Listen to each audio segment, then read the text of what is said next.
quiet hours before dawn on the 11th of April 2023, the corridors of an apartment complex in Atlanta, Georgia, became the stage for a tragedy that would ripple far beyond its walls.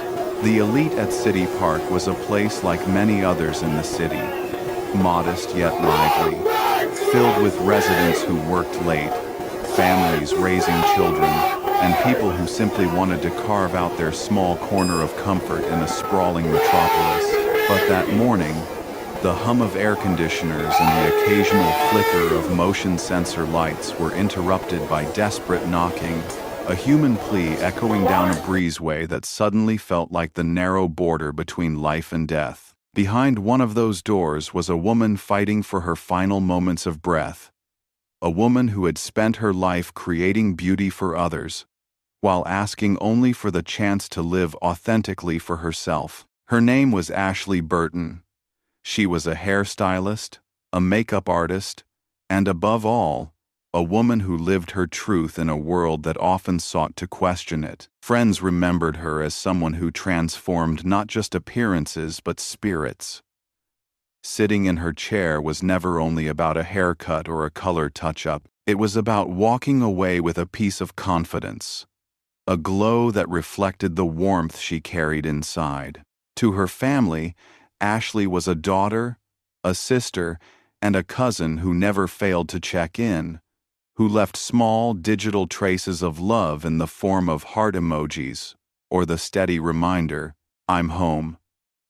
To her clients, she was the stylist who stayed late, who tested new styles during slow days, who offered encouragement as much as she offered her skills. In her modest dreams, she envisioned a small studio where walls would be lined with before and after photos, not as trophies, but as diary pages of transformation, proof that beauty could be a mirror for self-acceptance. But as much as Ashley's world radiated kindness, it was not immune to the shadows of control, bias, and danger. Like many who work in service professions, the line between professional and personal often blurred. Late-night clients became acquaintances.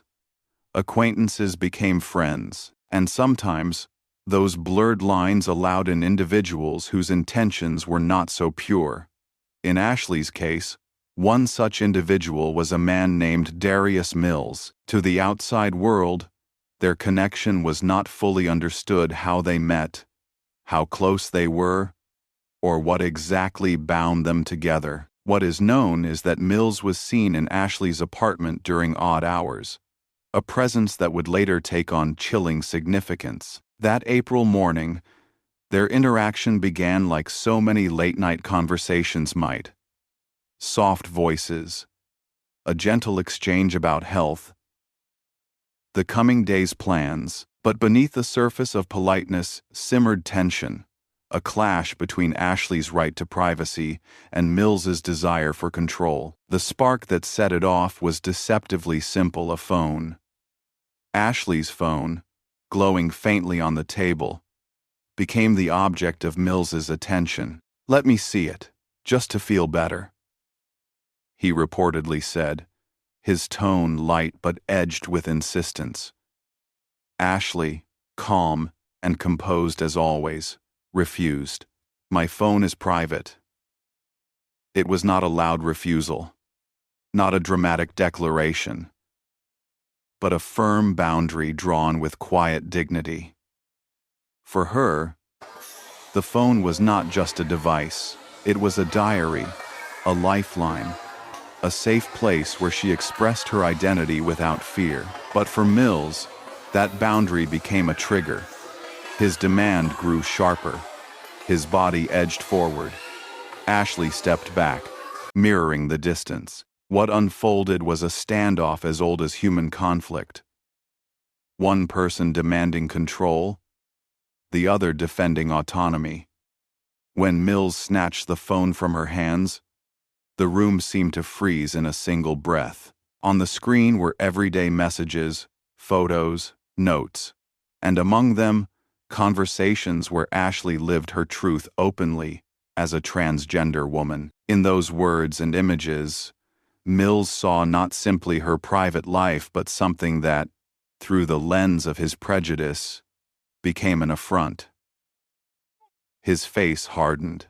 Whatever warmth lingered in their interaction dissolved into anger, a storm fueled by years of bias, gossip, and narrow ideas of identity. Ashley's request was simple. Give it back to me. It was the final plea for her space to be respected, for her boundaries to remain intact. But by then, Mills had crossed his own internal red line. His words turned into accusations. His hand moved toward his waistband. In seconds, the situation escalated beyond return. A 9mm pistol was drawn, its sound splitting the silence with a dry, merciless crack. Ashley staggered, wounded but not broken, her survival instinct surging. She clutched her face, forced herself out of the apartment, and into the breezeway where she knocked on doors, begging for help. Please help me. Her voice carried into the early morning air, strained, urgent, filled with both hope and terror. Behind her, Mills followed. Sometimes close, sometimes at a distance. His presence turned the hallway into a tunnel of dread. Motion sensor lights flicked on, shadows shifted, but the doors remained closed. Neighbors hesitated, peeking through peepholes, hearing the knocks, but uncertainty and fear anchored their hands from turning locks. For Ashley, each unanswered door was another reminder of isolation in her most vulnerable moment. Her strength waned, her breath fractured, her body weakened. Just steps from her own apartment door, she collapsed. The journey from survival to surrender measured in heartbeats. When police arrived, the hallway was silent again, the chaos replaced by the sterile glow of flashing lights and crime scene tape. Ashley's body lay only feet from safety, a sight so devastatingly close it etched itself into memory. Inside her apartment, investigators found the signs of disturbance.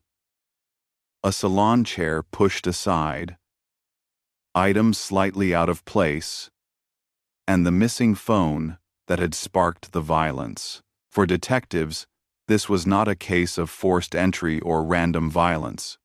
This was something born within the confines of trust, spiraling out of control until it spilled into public space. And for the community, it was another painful reminder of how prejudice, when mixed with control and violence, can end the life of someone who simply wanted to live as herself. As daylight broke over Atlanta, investigators worked methodically inside the Elite at City Park. The breezeway where Ashley had collapsed still bore the faint traces of her struggle. Heel marks etched into the floor. A fabric thread caught along the corner, and the silence of residents who had witnessed pieces of the night but hesitated to intervene. Crime scene tape stretched across the hallway, an unsettling boundary between normal life and tragedy. Officers photographed every detail, measuring distances, preserving touch evidence, and cataloging the faintest traces. The apartment door remained ajar, a quiet testament to how suddenly private space can transform into the setting of violence. For the detectives, the absence of Ashley's phone was a red flag. In modern investigations, a phone is more than a device. It is a living diary of someone's habits, conversations, and movements. To see it missing in a case where conflict centered around that very object suggested not coincidence, but intent. Whoever had taken it wanted to silence evidence, to erase digital traces, to cut off Ashley's voice after extinguishing her life. The forensics team moved quickly, requesting emergency data from her carrier, including call logs, text records, and approximate tower locations.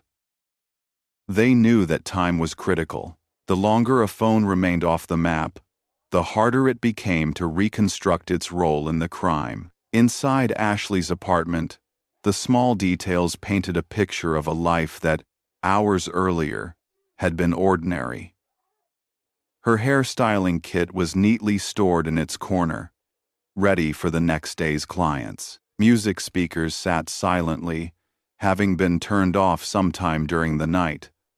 A salon chair was slightly pushed aside, suggesting the rapid escalation of a dispute. The walls, lined with the simple comforts she had chosen for herself, bore no signs of forced entry.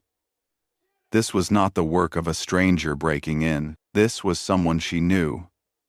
Someone who had crossed the threshold willingly, and someone who had transformed trust into betrayal. Building the timeline became investigators' next challenge.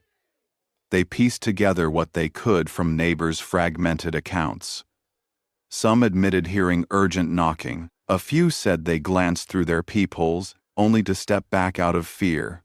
Others claimed they thought the sounds were part of a late-night argument, not a matter of life or death. That collective hesitation, understandable yet devastating, was the very silence that left Ashley alone in her final moments. Detectives logged these accounts, not to condemn the residents, but to understand the rhythm of events that turned a hallway into a void. At the same time, the digital forensics team pressed forward. Ashley's carrier provided initial data, calls and texts in the hours before the incident, cell tower connections showing her phone's last known location, and a trail of routine communication with family and clients. What stood out was the sudden break in that pattern the moment her phone disappeared from the network. That missing signal became both a clue and a symbol, pointing towards someone who wanted to control not just her body but her voice, her story, her very presence. Attention soon turned to individuals connected to Ashley's life. Detectives combed through her client list, her social media interactions, and the names that appeared frequently in her communications. Among them was a man who had already surfaced in whispers: Darius Mills, 31 years old. He was known to have visited Ashley, sometimes late at night. To acquaintances, he was an ambiguous figure, sometimes friendly, sometimes demanding, often inconsistent. To police, his background revealed something more concrete: a history of convictions, legal restrictions, and a record that prohibited him from possessing a firearm. That detail alone became significant, not just for understanding the crime, but for building a prosecutable case. In those early days, though, investigators lacked the smoking gun. The hallway cameras caught only fleeting images, shadows at the edge of the frame. Witness statements were cautious, shaped by fear of naming names. And the missing phone continued to haunt the timeline.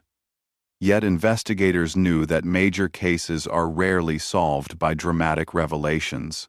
Instead, they are built piece by piece, through persistence and attention to details others might overlook. They pulled guest parking receipts, checked entry logs from the complex, and cross-referenced them with Ashley's appointment calendar. Each scrap of information, when placed on the larger map, began to form a pattern that narrowed the circle of suspicion. Meanwhile, Ashley's family was left to grapple with the unimaginable. Her brother Patrick, her cousin Ivory, and her mother all became central to the investigation, not just as grieving loved ones, but as witnesses to her habits and routines. They described how she texted nightly to say she was safe, how she always placed her work tools in the same spot, how she lived with structure and care. These details, mundane on the surface, were vital in painting a portrait of Ashley not as a figure in a police file, but as a human being whose life followed rhythms that could be mapped, predicted, and ultimately contrasted with the chaos of her final night.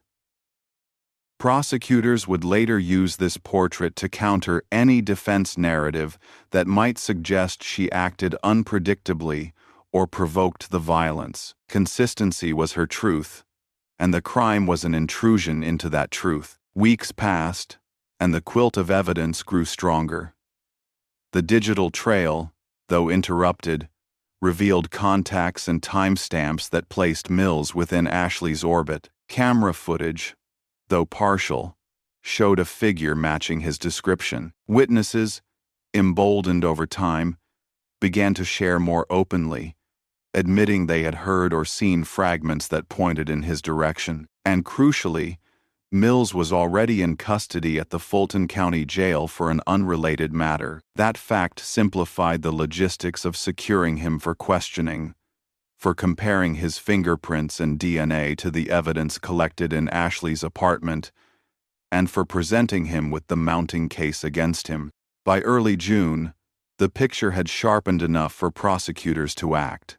On the 6th of June 2023, authorities announced charges against Mills: murder, armed robbery, possession of a firearm by a convicted felon, and possession of a firearm during the commission of a felony. The narrative presented was clear. A dispute over Ashley's phone escalated into lethal violence. Mills, after shooting her, allegedly returned to the apartment to take a second phone, an action that explained the delayed digital trail and underscored his intent to silence her fully. The charges were not just about pulling a trigger.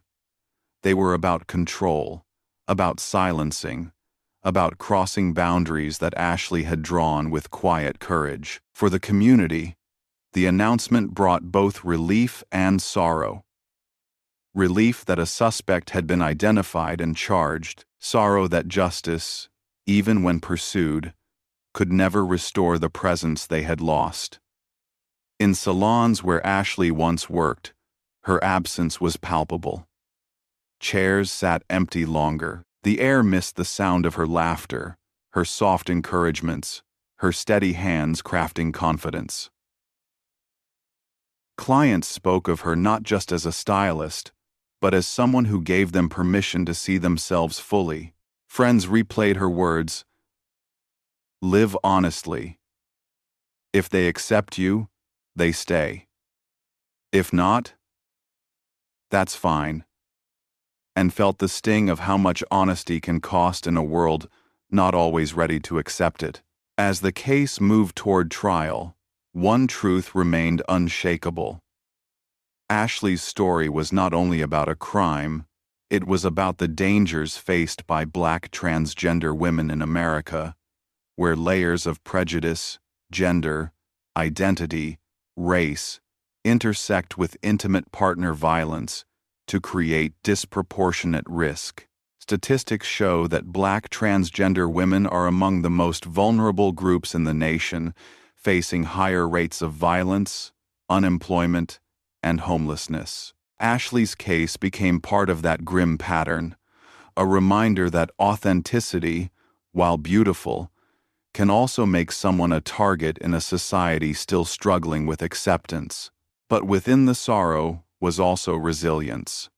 Ashley's family chose forgiveness not to erase the pain, but to prevent it from becoming a chain that bound them forever. They honored her by remembering not the violence, but the warmth she brought into every room. Her community, too, carried forward her legacy, speaking her name not as a victim, but as a woman who lived boldly, who made others feel seen, and who deserved so much more than a hallway of unanswered doors. By the time the case against Darius Mills reached the courtroom, the story had already rippled far beyond the breezeways of the elite at City Park. News outlets covered Ashley Burton's death with a mix of urgency and sorrow. Community activists spoke her name at vigils, and her family prepared themselves for the long, grueling process of watching her life retold through legal arguments. The courtroom in Fulton County became the place where evidence would be transformed into testimony, where timelines would become exhibits, and where the question of accountability would be weighed in the balance of law. The day Mills was brought into the courtroom, he appeared in the unmistakable orange jumpsuit of an inmate, his hands shackled at his waist. His demeanor was difficult to read, part stoic, part detached, the way someone looks when they know their world has narrowed to the walls of a jail. Around him, the atmosphere was thick with anticipation. Ashley's family sat together, steady but visibly shaken. Her mother clutched a tissue in one hand, her brother Patrick sat stiffly, and her cousin Ivory, herself a transgender woman, carried both grief and strength in her presence. Behind them, community members filled the benches, determined to witness justice not only for Ashley, but for what she represented: the right to live openly, without fear of violence for being who you are. The prosecution opened with a clear and devastating narrative. They laid out the sequence of events as investigators had pieced it together. The late-night visit, the argument over the phone, the boundary Ashley drew and Mills refused to respect, the escalation that led to the gunshot, and the desperate knocking in the hallway that ended in collapse. Each fragment of evidence was presented with precision: the photographs of the breezeway, the forensics reports confirming a 9mm round, the absence of forced entry, the missing phone that resurfaced in the timeline of the suspect. They showed security camera footage, grainy but sufficient to place Mills near the apartment. They read witness statements aloud, voices of neighbors who admitted hearing the cries for help but hesitating to open their doors, and perhaps most damningly, they presented Mills's criminal record, including prior convictions that made it illegal for him to possess a firearm at all. The defense, by contrast, leaned on doubt. They tried to suggest that the investigation had gaps, that the absence of direct video evidence showing the exact moment of the shooting created room for uncertainty. They emphasized the principle of innocent until proven guilty, questioning whether the witness testimonies were reliable given the fear and confusion of the early morning hours. They hinted that perhaps Ashley's reaction escalated the situation, a narrative prosecutors quickly dismantled by presenting the consistent accounts of her family and friends, how she lived with care, how she avoided unnecessary conflict, how her routines reflected stability rather than volatility. Every attempt to shift blame was met with counterpoints rooted in evidence, in Ashley's character, in the undeniable fact that she was unarmed, in her own home, and had every right to safety. As the trial unfolded, the emotional toll weighed heavily on everyone present. Listening to the 911 calls, hearing the words, "Please help me," echoed in the courtroom, was almost unbearable for her family. The forensics experts spoke clinically, but their conclusions were unshakable. Ballistics matched the description of Mills's weapon. Fingerprints and touch evidence tied him to Ashley's apartment. Digital forensics traced the abrupt disappearance of her phone from the network at the exact time of the incident, aligning with the theory that Mills had taken it in an attempt to silence her further. Piece by piece, the quilt investigators had sewn together outside the courtroom was laid out before the jury, now stitched into a picture that left little room for alternate interpretation. When the time came for deliberation, the jury carried not only the evidence but the weight of community expectation. This was not just another case of violence. This was the murder of a Black transgender woman, a demographic that faces disproportionate rates of homicide in the United States. Activists had long warned that bias and hate, whether recognized explicitly or not, were silent drivers behind many such tragedies. While the court could not officially label Mills's actions as a hate crime without the specific charge, the undercurrent of prejudice was undeniable. The prosecution emphasized control the way Mills had demanded access to Ashley's phone, the way he had violated her boundaries, the way he had escalated when confronted with her identity. To the jury, the pattern was clear. This was not an accident, not a moment of misunderstanding, but a deliberate act of violence fueled by a desire to dominate and silence. After hours of consideration, the jury returned.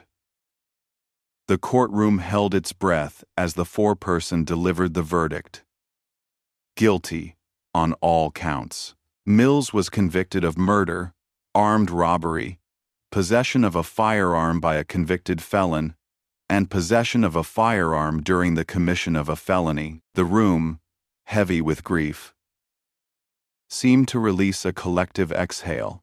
Ashley's family clutched one another, tears flowing not from relief, because nothing could restore what had been taken, but from the knowledge that the man responsible would face the consequences of his actions. The judge's sentencing was deliberate and uncompromising. Life in prison, without the possibility of parole for murder. 20 years for armed robbery. 5 years for each firearm charge, and importantly, the sentences were to be served consecutively, not concurrently. This meant Mills would never walk free again, his life effectively confined to the same walls he had already grown accustomed to. The gavel struck, marking the end of a trial that had consumed months of preparation, years of grief, and countless hours of testimony. Yet for Ashley's loved ones, the conclusion of the trial did not mark closure. It marked a new chapter in living without her. For Patrick, it meant dinners with an empty chair. For Ivory, it meant walking through a world that had taken someone like her, forcing her to carry the dual weight of grief and survival. For Ashley's mother, it meant trembling hands sorting through photographs, deciding which one to frame, which one to place on a shelf, which one to carry in her purse as a daily reminder. Justice had been delivered in the legal sense, but the void remained, immeasurable and unfillable. Outside the courtroom, community leaders spoke passionately. They reminded the public that Ashley's case was not isolated. It was part of a broader crisis, one that demanded recognition, policy change, and compassion. They called on neighbors to be braver, to open their doors, to call for help when someone is knocking. They urged lawmakers to consider the compounded risks faced by transgender individuals, especially women of color, and to strengthen protections. They honored Ashley not as a statistic, but as a human being whose dreams had been modest, whose work had been generous, whose life had been authentic. And as the courthouse steps filled with reporters, activists, and grieving loved ones, one message rose above the noise. Ashley Burton deserved to live. Her story was not defined solely by the violence that ended it, but by the beauty she created, the confidence she gave others, and the unapologetic truth she carried into every room. The trial may have ended with a life sentence for Mills, but the real sentence was the absence left in every life Ashley had touched. In the weeks and months after the verdict, Atlanta's streets, salons, and community centers carried Ashley Burton's name like an echo. For many, the courtroom's conclusion was not an ending but a beginning. The beginning of questions, of reckoning, of a community forced to stare at the intersection of prejudice and silence. Vigils were held with candles flickering in the Georgia night, friends sharing stories of Ashley's laughter, her work, her dreams of opening a studio. Her picture appeared on flyers, murals, and social media posts. The hashtags number Justice for Ashley and number Say Her Name surged across timelines, joining a long line of names that had become both memorials and battle cries. At the salon where Ashley had worked, Her chair sat empty for weeks. Co-workers couldn't bring themselves to move it, as if shifting it would erase her presence. Clients who had known her for years described walking in and expecting to hear her soft voice asking, "What kind of confident do we want to be today?" But instead, being greeted by silence. That silence became its own reminder, heavy with absence. One stylist said she often turned toward Ashley's corner at the end of a shift, half expecting to see her tidying up, arranging products, or playing music low in the background. Instead, there was only the stillness of a space that once radiated light. Beyond personal grief, Ashley's death became a symbol of broader cultural fractures. Activists pointed out the painful pattern. Black, transgender women, again and again, appearing on lists of homicide victims, their names attached to headlines of tragedy rather than celebration. According to advocacy groups, violence against transgender people, especially those of color, had been rising. Ashley's story, while uniquely hers, fit within a grim statistic that America continued to wrestle with. Advocates used her case as a call to action, demanding stronger protections, more resources for transgender individuals, and a cultural shift in how society responds to their vulnerability. One of the sharpest criticisms in the aftermath centered on the closed doors.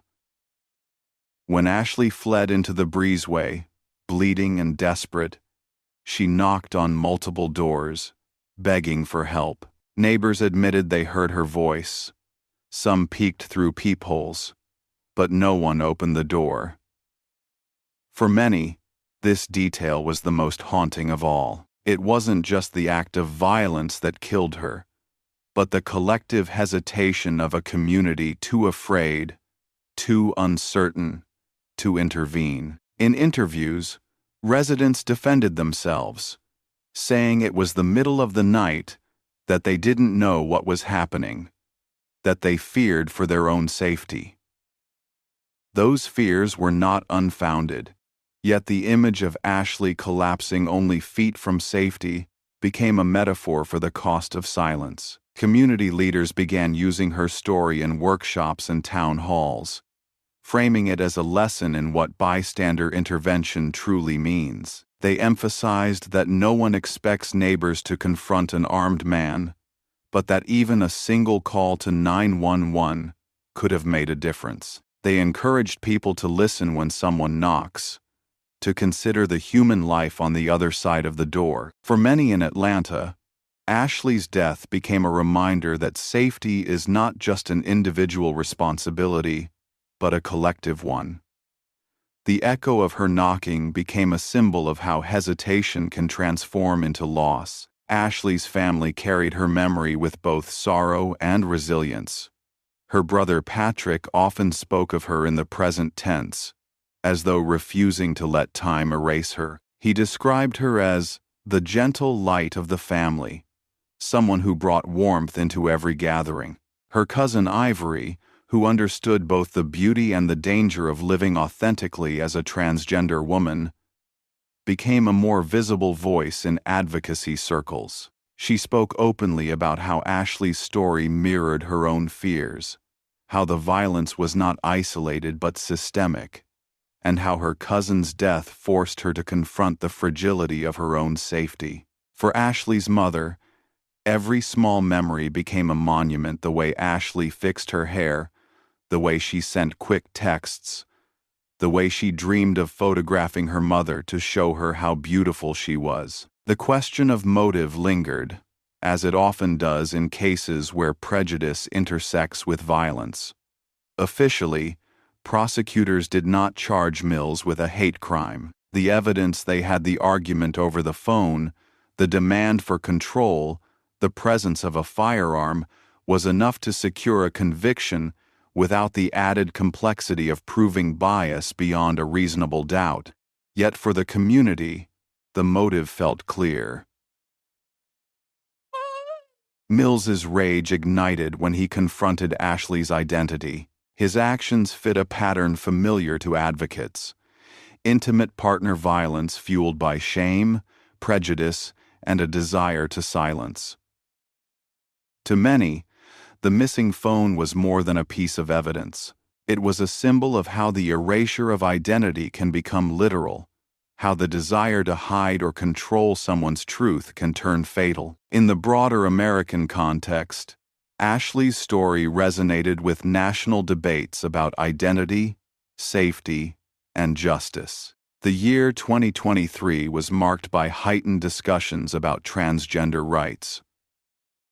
From healthcare access to school policies, to representation in media, while much of that discourse played out in legislatures and on television screens, Ashley's death was a stark reminder that beyond the rhetoric, lives were at stake. It underscored how cultural debates trickled down into everyday interactions, into relationships, into moments where prejudice could either be challenged or left to fester until it erupted in violence. Advocacy organizations seized on her story to humanize the statistics they cited. They argued that when lawmakers debated transgender rights, as though they were abstract concepts, they ignored the real consequences of marginalization.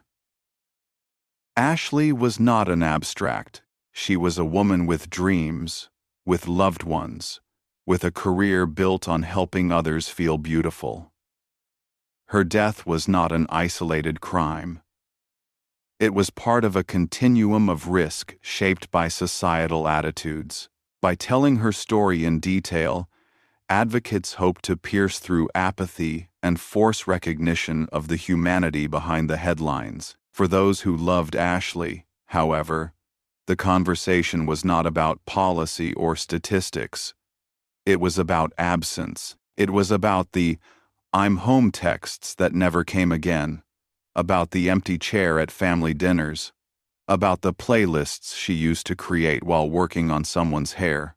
It was about the laughter missing from gatherings, the advice missing from phone calls, the warmth missing from everyday life.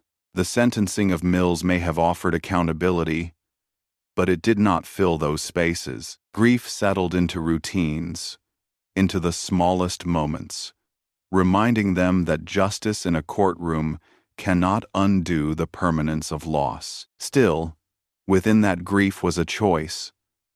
Ashley's family chose forgiveness. They did not forgive to excuse. They forgave to survive. They spoke publicly about their decision, explaining that holding on to hate would only prolong the pain. Forgiveness, for them, was a way to honor Ashley's own spirit, which had always been about honesty, acceptance, and love. Their choice resonated with many, offering a counterpoint to the violence that had taken her life. It became another layer of her legacy, proof that even in the face of unimaginable cruelty, compassion could prevail. And so, Ashley's story became more than a case file, more than a headline, more than a courtroom drama. It became a mirror held up to a society still learning how to respond to difference, still grappling with prejudice, still struggling to balance fear with compassion. In that mirror, people saw themselves whether as neighbors who hesitated, as family who grieved, as advocates who fought, or as individuals forced to confront their own biases. The story of Ashley Burton did not end in the breezeway, nor in the courtroom. It continues in every conversation about safety, in every act of advocacy, in every reminder that authenticity should never cost someone their life. Ashley Burton's story does not exist in isolation. To fully understand its weight, one has to look at the broader history of violence against transgender women in the United States, especially those who are Black or women of color. Year after year, advocacy groups such as the Human Rights Campaign release reports documenting dozens of killings across the country, noting how transgender women are disproportionately represented among victims of fatal violence. The numbers alone are staggering, but behind every number is a human being, someone with dreams, relationships, and a right to live safely. Ashley's name now lives in those reports, but her life tells us far more than any statistic ever could. In American culture, the visibility of transgender people has grown significantly in recent decades.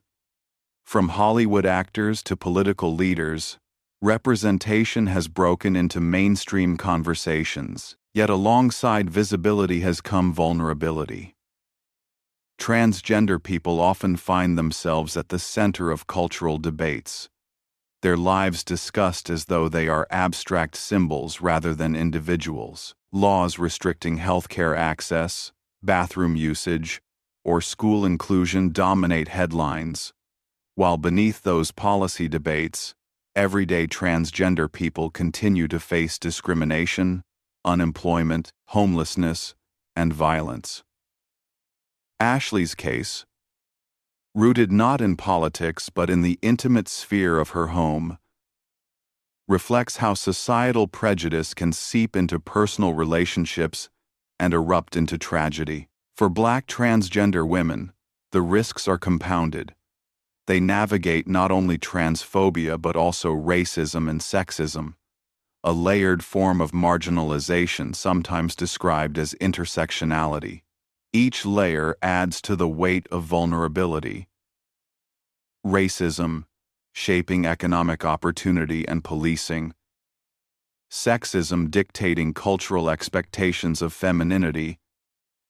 And transphobia, challenging their right to exist authentically. Ashley embodied all of these intersections. She was a Black woman, a transgender woman, and someone working in a profession where relationships with clients and acquaintances could blur into dangerous territory. Her death is a stark example of how those overlapping identities placed her at greater risk. Advocates often emphasize that violence against transgender people is rarely random. More often than not, it comes from people they know, partners, acquaintances, or individuals within their communities. Ashley's case underscores this. Mills was not a stranger breaking into her home. He was someone who had been allowed into her space, someone she had known enough to share time with, someone whose presence would not immediately raise alarm. That familiarity is what makes the violence so chilling. It reveals how prejudice does not always announce itself with obvious threats. Sometimes it lurks in the contradictions of relationships, warmth in one moment, coldness in another, a willingness to engage privately but not acknowledge publicly, a desire for control hidden beneath the guise of affection. The missing phone, in this context, becomes more than an object. It represents a pattern common in abusive dynamics.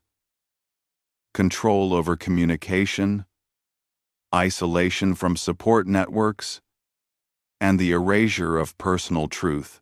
In Ashley's case, the phone contained conversations where she spoke openly about her identity.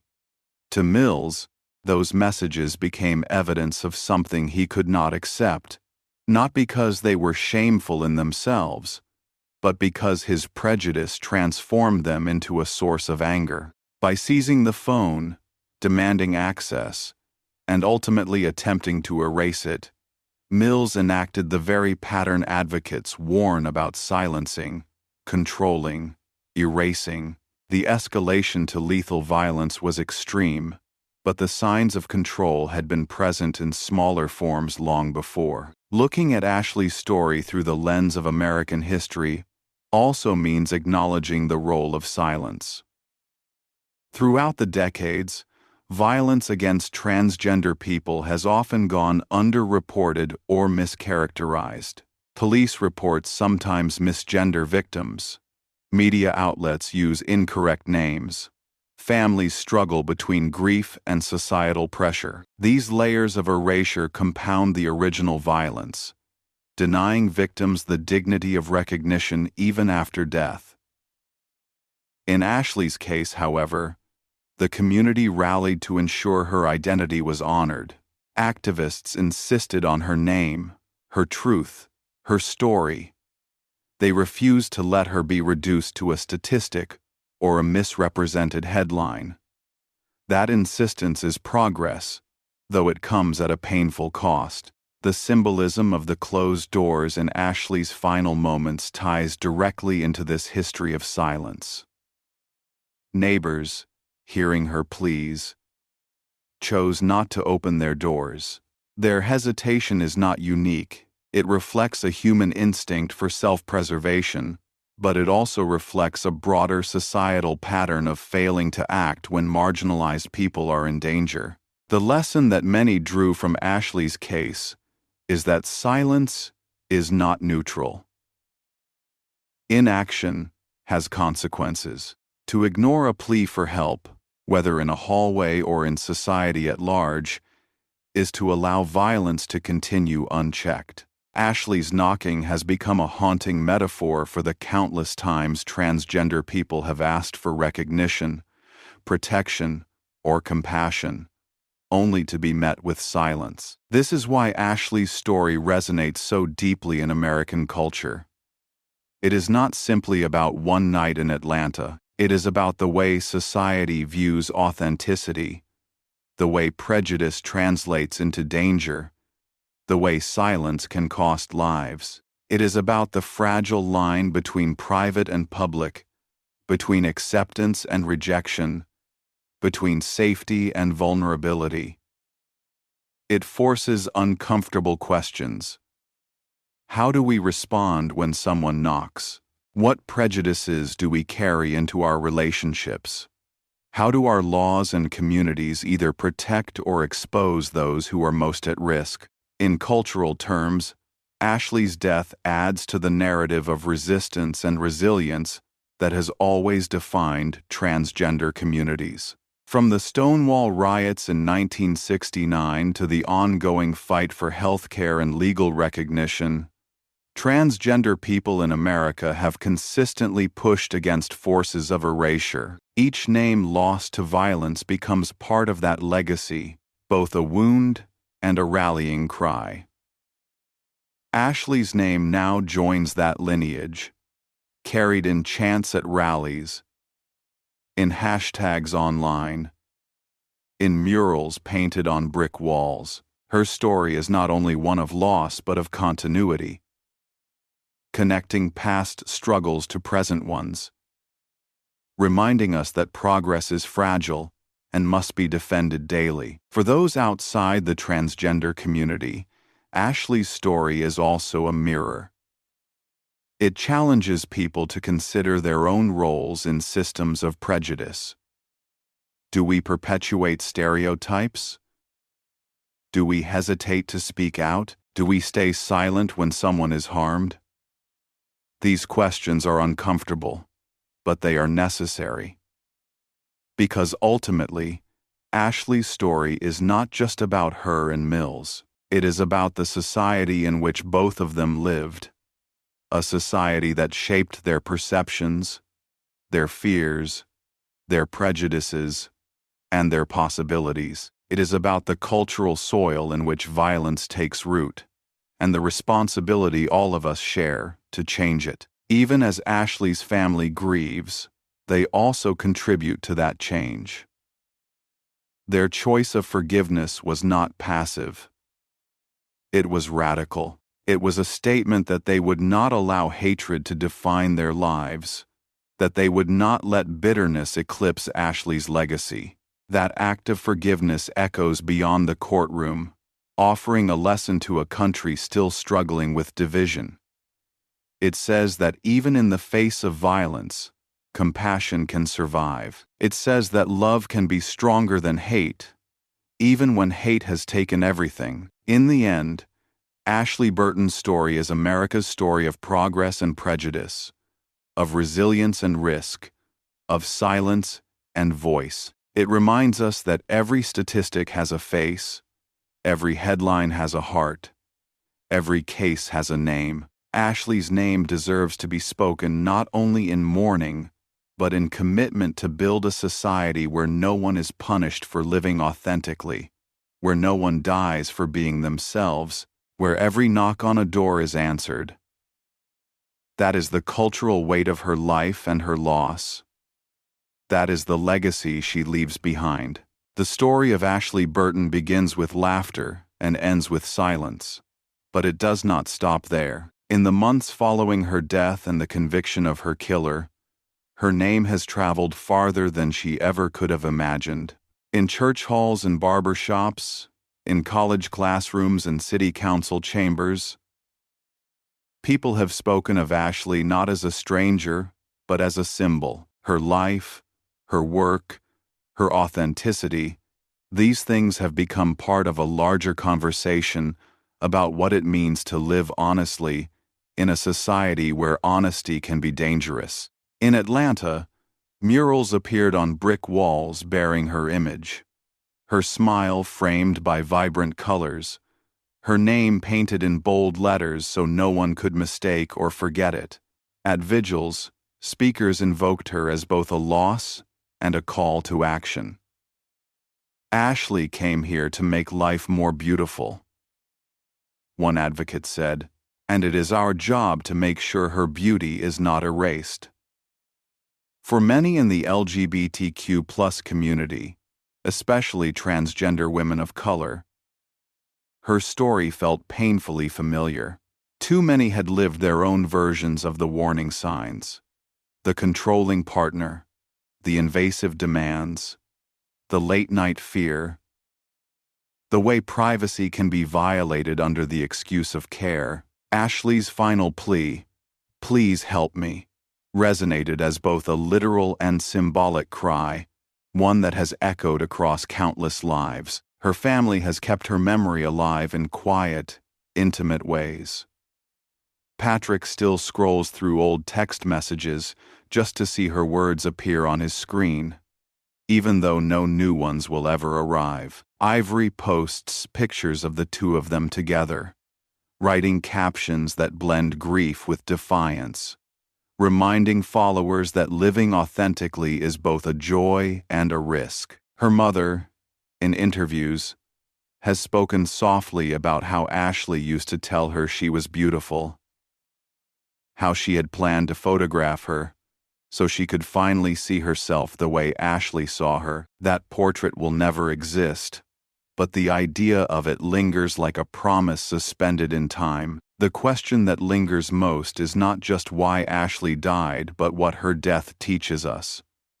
On one level, it is a story about a single man's prejudice and violence. On another, it is about the systemic conditions that allowed that prejudice to grow unchecked. Mills did not invent transphobia. He absorbed it from a culture that too often ridicules, demonizes, or erases transgender people. His reaction to Ashley's truth was not born in isolation. It was fed by narratives repeated in gossip, media, and politics narratives that frame transgender identity as deception, as danger, as something to be hidden. Those narratives, subtle or explicit, are the soil in which violence takes root. Ashley's knocking on her neighbors' doors also teaches a lesson about fear, responsibility, and community. The hesitation of those residents is haunting, but it is also human. It is easy to say, in hindsight, that someone should have opened a door, made a call, intervened. But fear is powerful, especially in the middle of the night when danger feels abstract and safety feels fragile. Still, the reality is that inaction cost a life, and so her story has become a lesson in the power of small actions. A turned lock, a lifted latch, a dialed number. These ordinary gestures can mean the difference between survival and tragedy. Ashley's death urges us to ask, what kind of neighbors do we want to be? Do we want to live in buildings where cries go unanswered? Or in communities where every voice has a chance to be heard? Her case also highlights the importance of how we remember victims of violence. Too often, transgender people are misgendered or erased in official reports and news coverage. In Ashley's case, activists fought to make sure her identity was honored, her name spoken correctly, her story told truthfully. That fight for recognition is itself a form of justice, because it resists the second death of erasure that so many marginalized people face. By speaking her name, by telling her story fully, her community has ensured that she is remembered not as an anonymous victim, but as a woman who loved, who dreamed, who created. Nationally, Ashley's death is part of a broader reckoning. Across the country, debates rage about transgender rights, from healthcare to school sports to workplace protections. While politicians argue and pundits debate, the real stakes are revealed in stories like Ashley's. The consequences of prejudice are not theoretical. They are flesh and blood. They are mothers left without daughters, cousins left without friends, clients left without stylists who made them feel whole. Ashley's absence is a reminder that culture wars have casualties, that behind every headline is a human being whose life mattered. For many, the most striking part of Ashley's legacy is not the violence that ended her life, but the love that defined it. She built her career on helping others see themselves more clearly. She gave her clients confidence. She gave her family unconditional support. She gave her community an example of authenticity. In the end, that is what people remember most. Not the breezeway, not the courtroom, but the warmth of her chair, the softness of her smile, the way she tilted her head when she asked someone what version of themselves they wanted to be that day. That is the Ashley her family carries forward, the Ashley her community insists on honoring, the Ashley whose name will continue to be spoken. The final image many return to is simple. Her styling chair under warm yellow light. Once a place of laughter and transformation, it now sits as a quiet memorial. It is both heartbreaking and hopeful. Heartbreaking because she will never sit there again. Hopeful because it reminds us of what she stood for. Beauty, confidence, authenticity. That chair is more than furniture. It is a symbol of the world Ashley tried to create. A world where people could see themselves and love what they saw. If there is a lesson to be drawn from Ashley's life and death, it is that authenticity should never be punished. No one should have to fear violence for living truthfully. No one should die because someone else could not accept who they are. Ashley's story is a call to action not just for policymakers or activists, but for all of us. To answer the knock when it comes, to challenge prejudice when we hear it, to create communities where difference is not a danger but a gift, to live, as Ashley did, with honesty and courage. Her name joins a long list of those lost too soon, but it also lights a path forward. Say her name, tell her story, honor her truth. Because in doing so, we do not just remember Ashley Burton. We affirm the humanity of every person still fighting to live as themselves. We make a promise that her death will not be in vain, that her knocking will not go unanswered, that her legacy will not fade. And perhaps, in that promise, we find a way to transform sorrow into change, silence into action, and tragedy into a lasting commitment to justice.